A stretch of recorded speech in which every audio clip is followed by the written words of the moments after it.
à tous, ça fait un moment que je suis pas venue ici vous faire une vidéo. Pour ceux qui ne nous connaissent pas, moi c'est Chloé et ça c'est Théo, mon copain. Ça fait maintenant 2 ans qu'on habite à Bali et qu'on vous partage sur YouTube régulièrement nos petites aventures sur Bali et les îles alentours. On vous partage également notre quotidien sur Bali sur Instagram, donc je vais vous mettre le lien juste ici si ça vous intéresse d'aller suivre tout ça. Alors cette vidéo elle va être un peu différente de ce qu'on fait habituellement, ça va pas être un vlog, en fait on va juste répondre tout simplement aux questions que je reçois le plus depuis la réouverture de Bali aux touristes, comment Bali a changé depuis la réouverture, donc commencer en fait tout simplement Bali en 2023, le coût de la vie, la sécurité, les endroits à aller, tout ça en fait. Si vous avez des questions un peu plus générales comme les visas, les billets d'avion, comment se rendre à Bali, etc. J'ai fait une autre vidéo, enfin on a fait une autre vidéo il y a quelques temps, je vous mettrai le lien juste en dessous en description. Alors la première question qui revient très souvent, c'est bien sûr le coût de la vie en 2023 à Bali.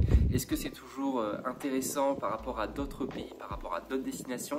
Alors globalement, oui, ça a augmenté un peu partout. Au niveau des logements, au niveau des hôtels, au niveau des avions, il y a eu quand même une hausse des prix qui est assez impressionnante. Au niveau des loyers par exemple, pour le secteur de Canggu, on était peut-être aux environs de 700, entre 700 et 1200 euros pour une villa avec 2-3 chambres, piscine, etc.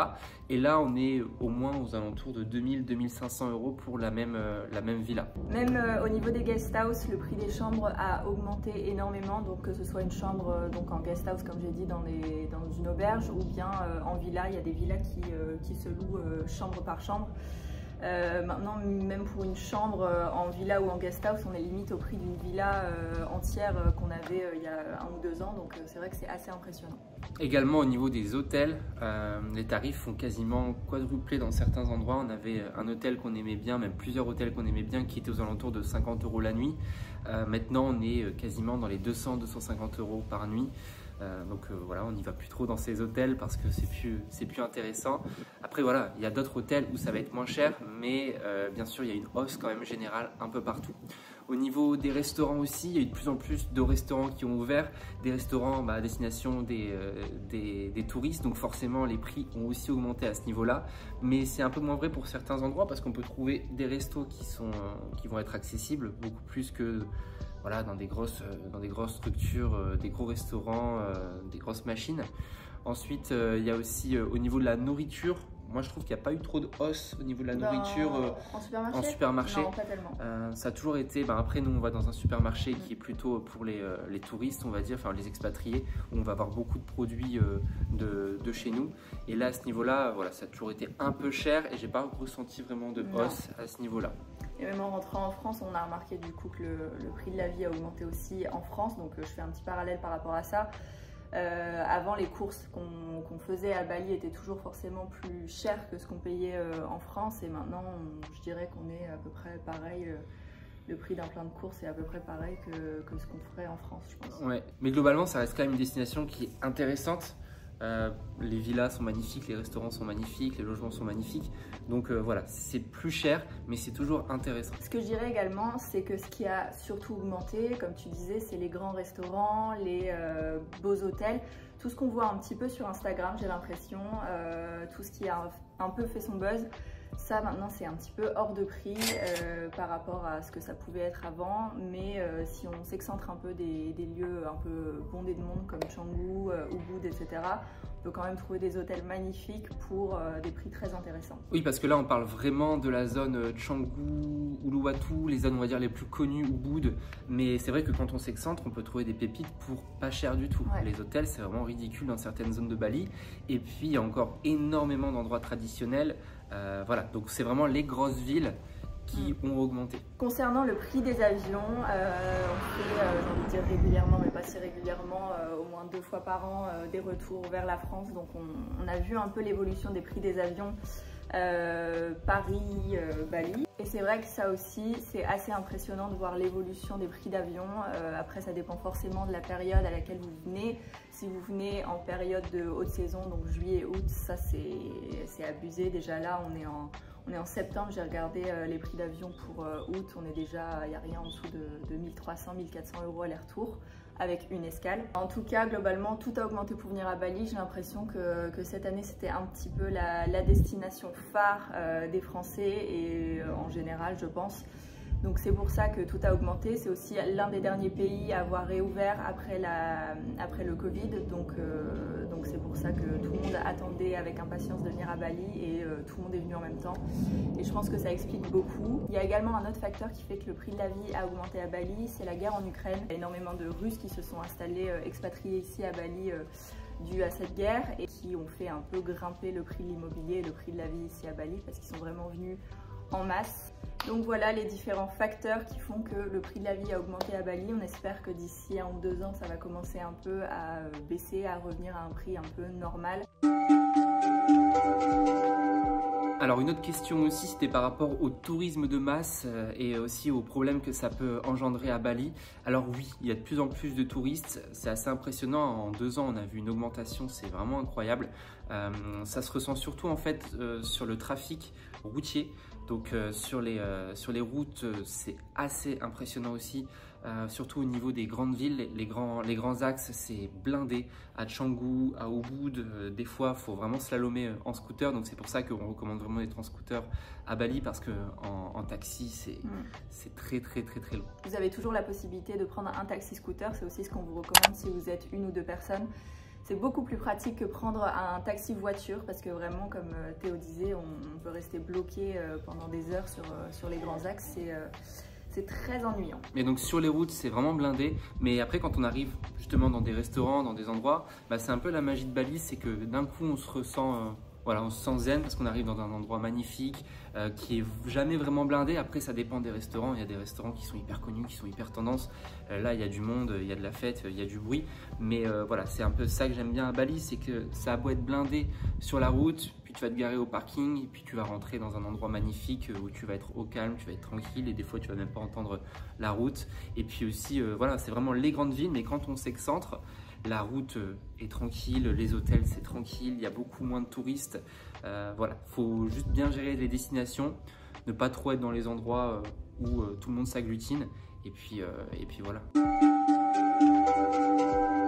J'enchaîne du coup avec le sujet de où aller en 2023 à Bali quand vous êtes un touriste ou quand vous voulez tout simplement vous expatrier et habiter à Bali.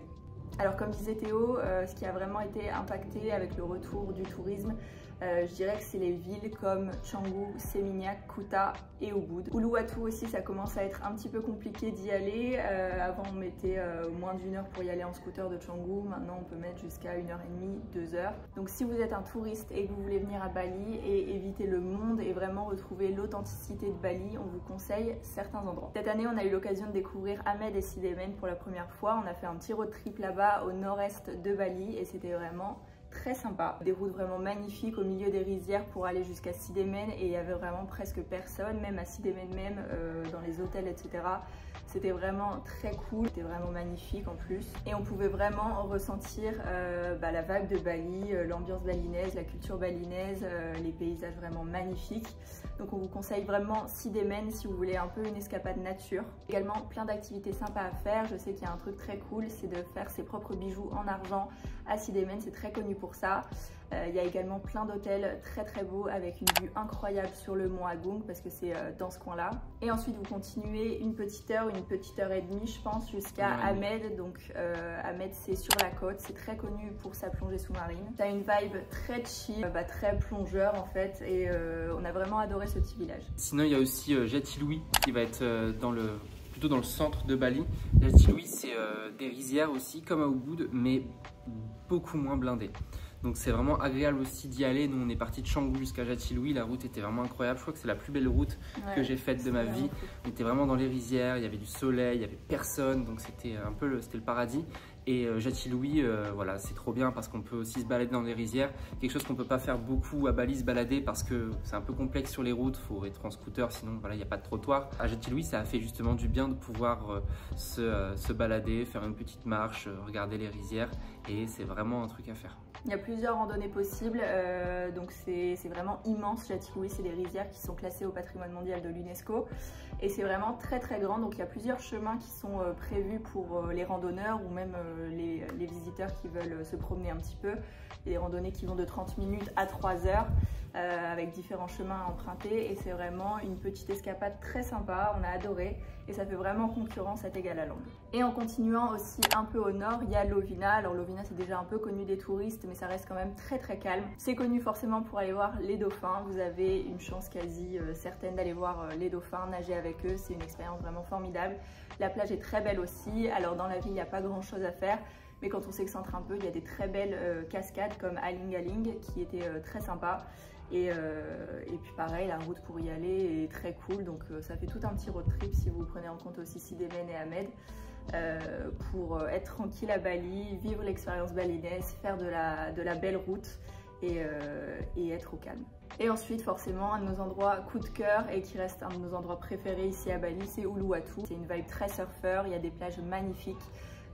Donc sur la route pour y aller vous aurez peut-être un peu de monde mais une fois sur place c'est que ça reste quand même relativement calme je pense. Donc on vous conseille forcément d'aller à Uluwatu, vous relaxer un peu, c'est là où il y a les plus belles plages pour moi et vous passerez vraiment un très bon moment. Et donc là plutôt pour les personnes qui souhaitent vivre à Bali, s'expatrier pendant quelques mois ou quelques années, nous ce qu'on constate aussi c'est qu'il y a de plus en plus de monde qui va vers Tabanan, vers Sese qui sont au-dessus de Canggu et c'est intéressant parce que les logements sont moins chers et ça commence à se développer, il commence à avoir pas mal de restaurants, de cafés, les plages sont sympas aussi donc ça commence à se développer vers ce côté-là.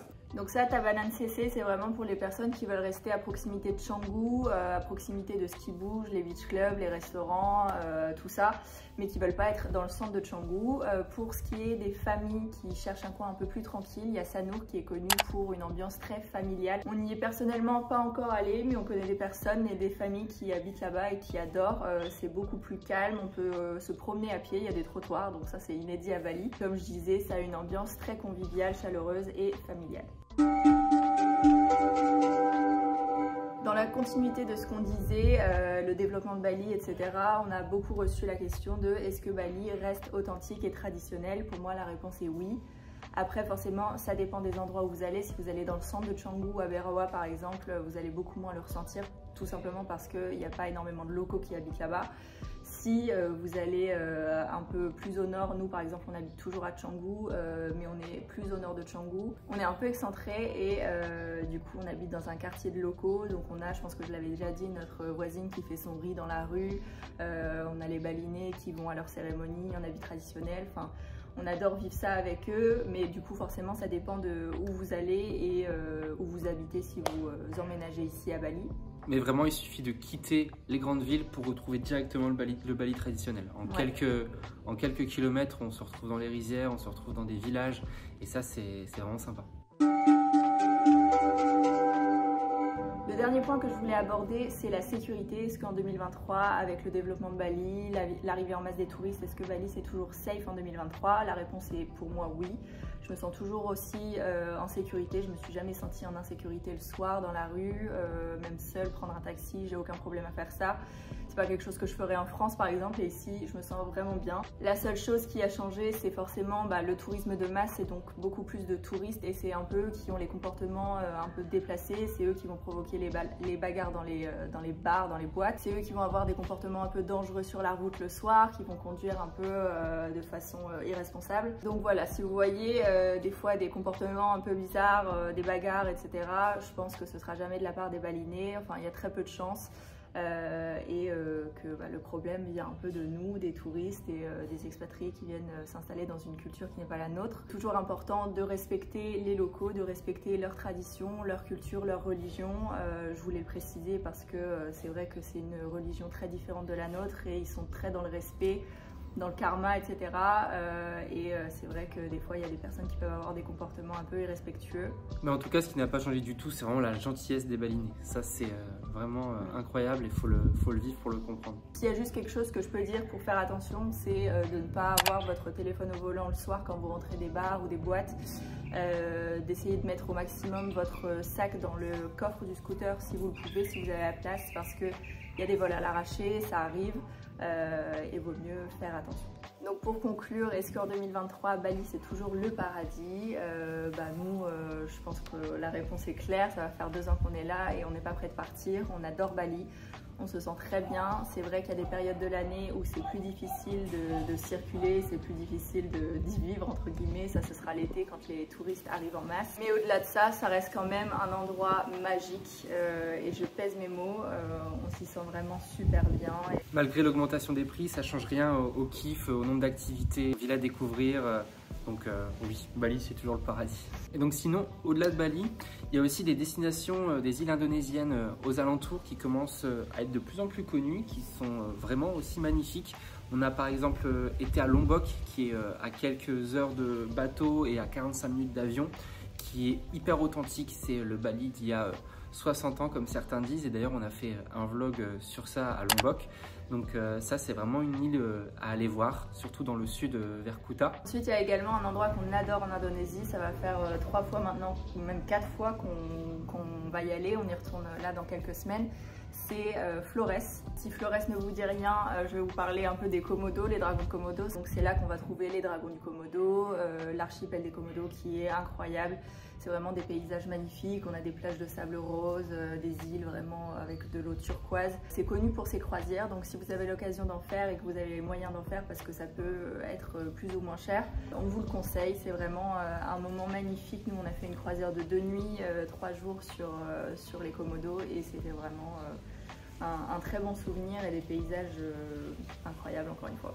Et il y a encore énormément d'îles en Indonésie qui sont magnifiques, on a encore énormément de choses à découvrir, on a fait les Mentawai déjà, c'était magnifique. Surabaya, Sumba, Raja Ampat, enfin vraiment énormément de choses, donc on a hâte de partager tout ça avec vous, je l'espère, et puis j'espère que tout ça vous a aidé à en savoir un peu plus sur Bali, comment ça a évolué. On espère que vous viendrez quand même, parce que c'est vraiment une destination à faire je pense, et très différente de ce qu'on peut trouver je trouve aussi en Asie en général. S'il y a des sujets ou des questions que j'ai oubliées, n'hésitez pas à mettre un petit commentaire, j'y répondrai forcément, et puis on vous dit à très bientôt pour des nouveaux vlogs.